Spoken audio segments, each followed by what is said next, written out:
श्री गणपति देवाय नमः। जय मां शारदे। प्रणाम भक्तों। आज मैं आपको बताऊंगा कि हमें भक्ति के साथ साथ जो भी भगत हैं उनको क्या करना चाहिए। भक्ति के साथ क्या चीज जरूरी है, वो अच्छे कर्म। क्योंकि भगवान कहते हैं कि अगर कोई मेरा भगत है और उसके कर्म सही नहीं है तो मैं उस भक्ति को स्वीकार नहीं करता। देखो, अब रामायण के अंदर जब रावण शिव धनुष उठाने गया तो उससे शिव धनुष वो उठा नहीं पाया।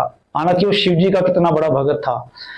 वो सीधा वहां से कैलाश पर्वत पर गया, भोलेनाथ के आगे जाकर कहने लगा, भोलेनाथ मैं आपका इतना बड़ा भगत, मैं शिव धनुष को नहीं उठा पाया, ऐसा क्या कारण है।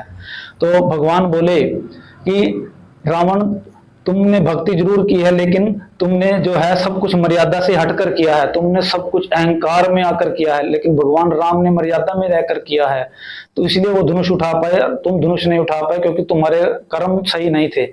तो पहले भगवान कहते हैं कि मैं अपने भगत के भक्ति के साथ साथ कर्म भी देखता हूँ। अगर उसके कर्म सही ही नहीं है तो उसकी भक्ति स्वीकार नहीं करता। ऐसा रामायण में आपको दर्शाया गया है। तो हमें भक्ति के साथ साथ कर्म भी अच्छे करने चाहिए। और हमारे कर्म, आज मैं बताऊंगा कि हम कर्म अच्छे कैसे कर सकते हैं। हमारा हर कर्म अच्छा हो सकता है, लेकिन उसके लिए हमें क्या करना होगा, मैं आपको बहुत ही बढ़िया उपाय बताऊंगा। क्योंकि देखिए, हम कोई भी कर्म करते हैं तो हम अगर उसके अंदर जब जो भी आपका इष्ट है, जिसको आप मानते हैं, आप हर कर्म के अंदर उसका नाम लीजिए।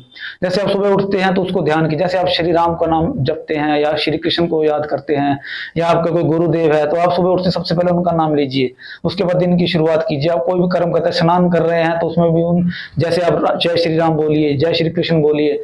आप कोई भी काम करते हैं आपको सिर्फ मुख से ही बोलना है। आपका जो कोई भी कर्म करोगे ना, आप वो सब भगवान उस कर्म के अंदर सम्मिलित हो जाएंगे। वो कर्म जो आपका सही हो जाएगा।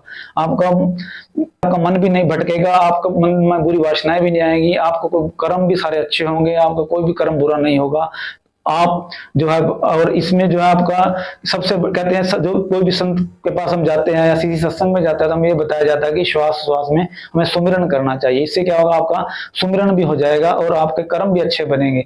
तो इससे भक्ति भी होगी। इसके कितना लाभ है आपको, अगर हर कर्म के अंदर हम अपने इष्ट का ध्यान करेंगे, इष्ट का नाम लेंगे, तो इससे क्या होगा, हमारी भक्ति भी होगी, हमारे कर्म भी अच्छे बनेंगे।